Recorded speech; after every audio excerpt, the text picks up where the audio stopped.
Fala aí, turma. Iniciando dezembro com aquela análise que eu comecei mês passado, que eu vou levar para o ano que vem, que é o acompanhamento mensal de alguns fundos imobiliários. E o primeiro que eu trago para esse mês é o TRXF, que é um fundo imobiliário que eu já fiz um vídeo sobre ele há uns 2 meses atrás e foi muito pedido pelos meus seguidores lá no Instagram e aqui por vocês inscritos do YouTube que eu fizesse o acompanhamento desse fundo e ele é um dos primeiros que divulga relatório gerencial. Então, bora para ele para a gente iniciar esse mês de avaliação e acompanhamento dos fundos imobiliários.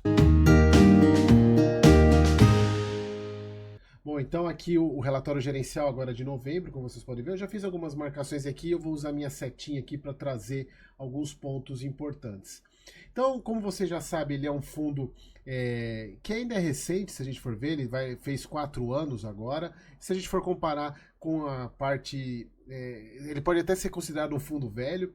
Ele tem uma taxa de 1% de administração. Eu falei isso no vídeo passado, que eu fiz a análise do TRXF. Eu não gosto de fundo que cobra a taxa de performance. E isso eu tenho falado sempre, principalmente...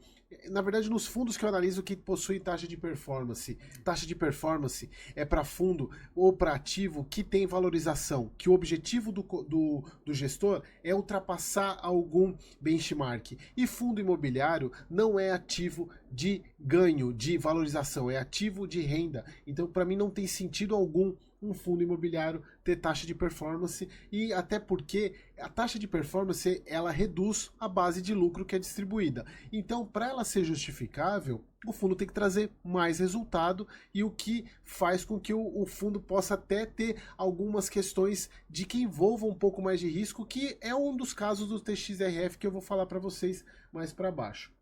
Então aqui ele fechou novembro com 117 mil cotistas, 117.500 cotistas, é um fundo com bastante cotista.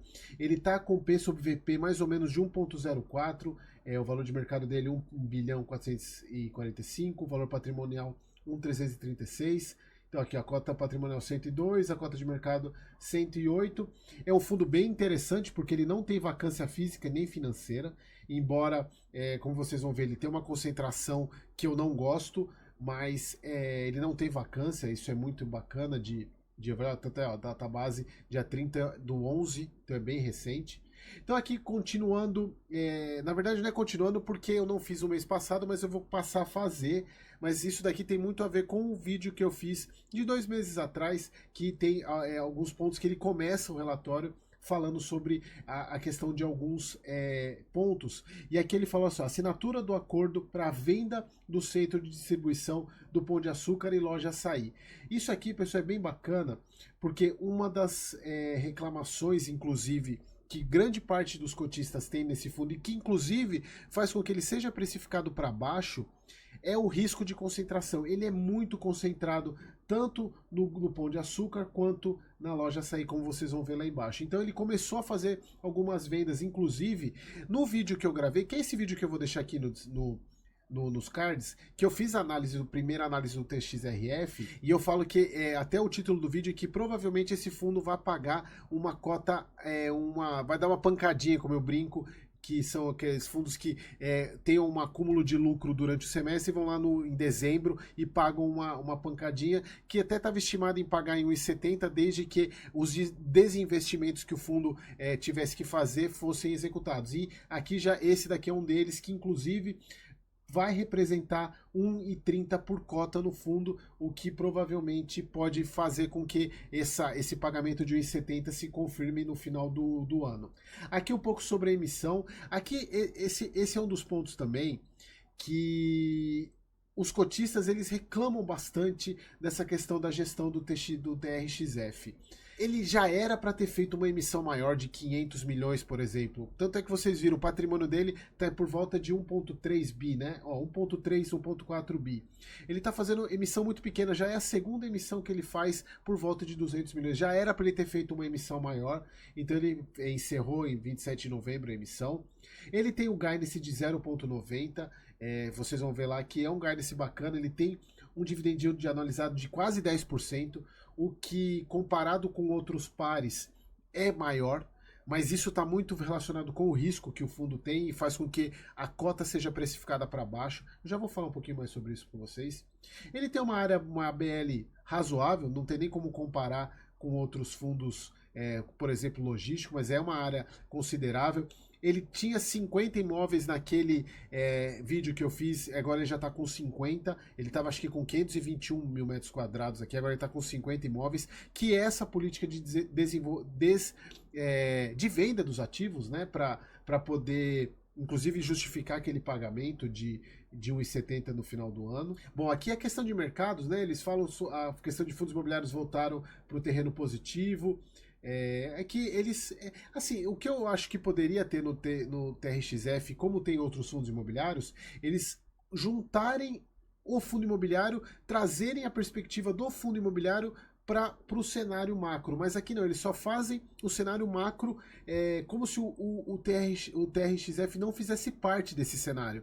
Então eu gosto muito de fundos que fazem o cenário macro e depois colocam o desempenho do fundo em função desse cenário, que eu acho bacana. Se vocês virem os vídeos anteriores, grande parte dos fundos fazem isso. Bom, aqui já a parte do resultado mesmo do TRXF, que é sobre a distribuição de 0,90, um dividend yield de 10%. E aí tem um ponto que é o seguinte, que eu quero já trazer para vocês. Basicamente, os pares de comparação do TRXF são a LZR e o HGRU.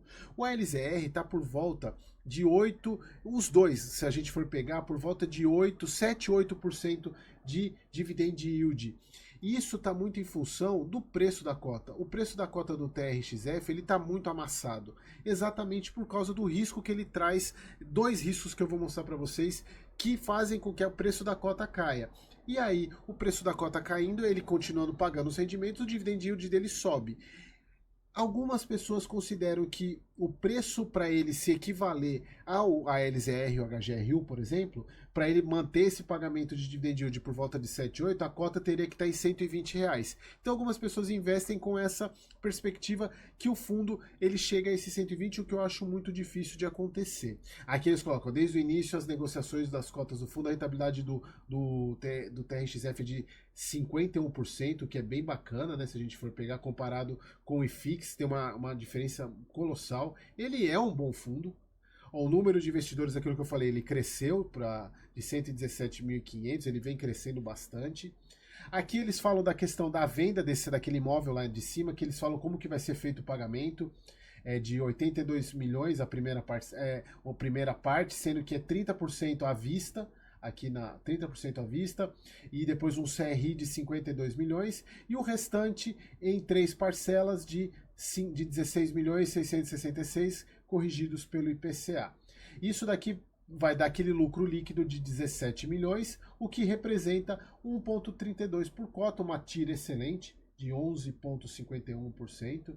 E aí eles falam da questão da emissão, que eles estão com esse caixa agora no fundo para poder, inclusive, cumprir o pipeline deles. Aqui eles entram na parte comercial também, falam dessa questão da negociação, da aquisição de lojas Big Box, e aqui que é bem interessante, que eles deixam bem frisado isso, para uma grande empresa do setor supermercadista atacadista que não Açaí ou Pão de Açúcar, porque eles sabem que eles são concentrados e eles estão deixando bem claro, não precisariam, mas estão deixando bem claro aqui que não é nenhum dos dois, exatamente por causa dessa questão da concentração que o fundo tem. Ó, e aqui eu acho isso bem bacana. Ó. Entendemos que o momento é bastante oportuno para a realização dessas aquisições, haja visto o atual estágio do ciclo do mercado imobiliário e que todo o pipeline é estratégico para o fundo continuar o seu processo de gestão ativa e diversificação das receitas por inquilino. E aqui eles estão falando dessas estratégias, né, que para eles poderem fazer isso, eles vão emitir cotas, ou eles vão vender ativos, ou eles vão fazer CRIs. Pessoal, essas aqui são as 3 estratégias básicas de que o fundo pode fazer. Eles só estão explicando isso, mas são essas as estratégias que o fundo tem para fazer, para poder ter dinheiro para poder investir. Ou é emitindo cotas, ou é vender um ativo, ou é fazer uma antecipação de um recebível e gerar um CRI. Então não tem muito que fugir. Isso aqui eles colocaram como se fosse um segredo, mas nada mais é do que o padrão para qualquer fundo imobiliário. E aqui eles colocam, reforçamos que não estamos fechando nenhuma porta para captação de recursos nesse momento e buscaremos a forma que seja mais favorável ao fundo, é o que todo cotista espera, né? E aqui eles falam que foi concluída a venda da loja do Pão de Açúcar de Clementino, de 36 milhões, e aí mostra como o fundo vai receber, e aí que é aquele ponto que eu tinha falado naquele primeiro relatório, que a conclusão dessa transação representará um lucro líquido de aproximadamente 50 centavos.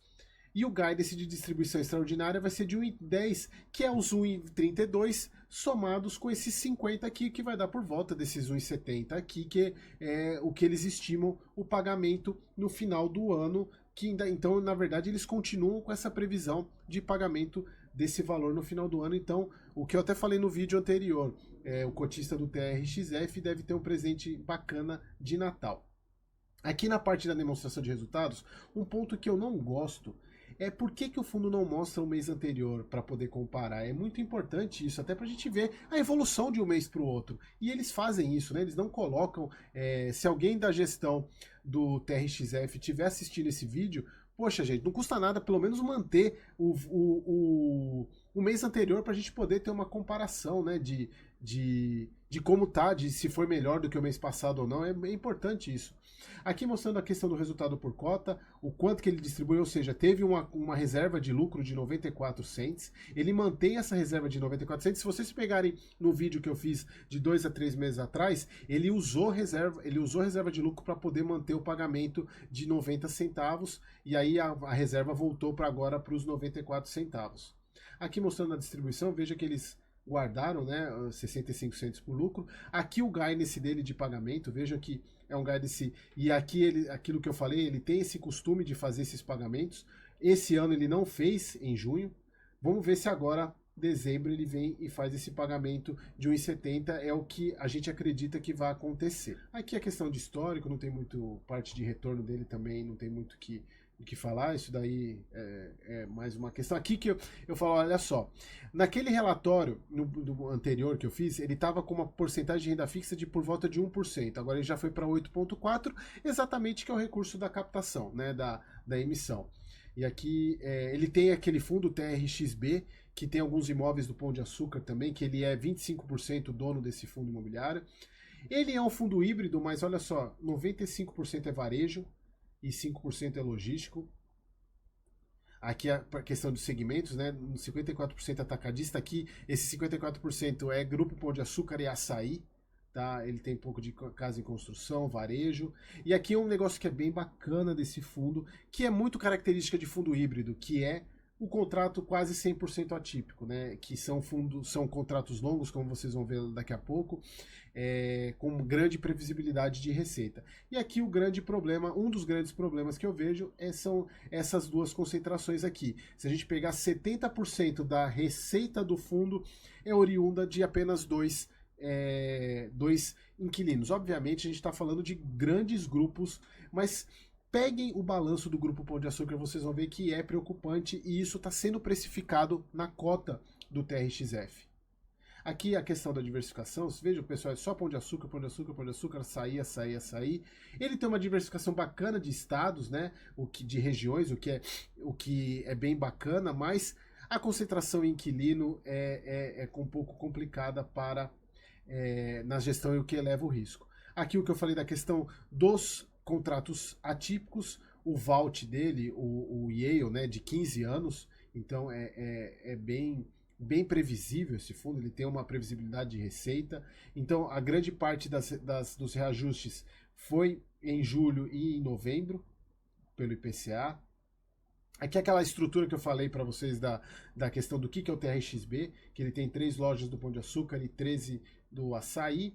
E aqui o outro grande problema do TRXF, que é a alavancagem. Ele é um fundo extremamente alavancado. Praticamente 30% do PL dele está em alavancagem, o que faz com que o preço da cota caia. E o preço da cota caindo eleva o dividend yield até para esse retorno que o fundo tem justificar esse risco. Então, se a gente pegar lá no relatório de 2 a 3 meses, se eu não me engano, essa alavancagem estava um pouquinho mais de 30%, ela deu uma reduzida. O fundo aumentou, obviamente, a posição dele em caixa, que foi referente à emissão, mas Ele poderia ter feito uma emissão maior, é o que eu falei para vocês. Ele poderia ter vindo com uma emissão de 500 milhões aqui para poder tentar resolver e abater bastante dessa alavancagem. E na minha visão eu vejo o porquê que ele tem essa precificação diferente do ALZR e do HGRU, que é a questão da alavancagem. Para mim esse é o principal problema do TRXF, faz com que a cota esteja suprimida no valor dela. Embora o fundo esteja negociando com ágio, né? Se a gente for pegar, ele está sendo negociado acima do valor patrimonial dele, só que isso, como eu falo para vocês, valor patrimonial para fundo de tijolo não tem tanta importância. Aqui as lojas, né, mostrando todos os... É bem legal, eu gosto bastante desse demonstrativo que ele faz aqui das lojas. Aqui embaixo tem a parte de desenvolvimento, que eu gosto bastante, quando mostra a evolução da obra, tá em terraplenagem 75%. Aqui na parte do Obra Max ainda não começou, então é bem bacana. Aqui também, São José dos Campos também não. Então é bem bacana isso, essa questão de como o relatório mostra essa questão de desenvolvimento. Então, pessoal, é isso. A gente encerra esse vídeo do TRXF. Ele vai ser um dos fundos que eu vou acompanhar, porque eu quero ver essa questão da alavancagem, como é que o fundo vai resolver. Como eu falo para vocês, eu não sou cotista, eu acho que o risco dele não compensa comparado a outros fundos como a LZR e o HGRU, que inclusive eu tenho em carteira, e eu até falo que para mim o LZR é o melhor fundo, mas obviamente ele tem um dividend yield menor, exatamente porque ele tem muito menos risco. Então é uma escolha que você vai fazer, não necessariamente você precisa fazer, você pode ter todos os ativos na carteira. Eu prefiro não ter o TRXF exatamente porque esse risco para mim não compensa, tá bom? Então, pessoal, espero vocês no próximo vídeo.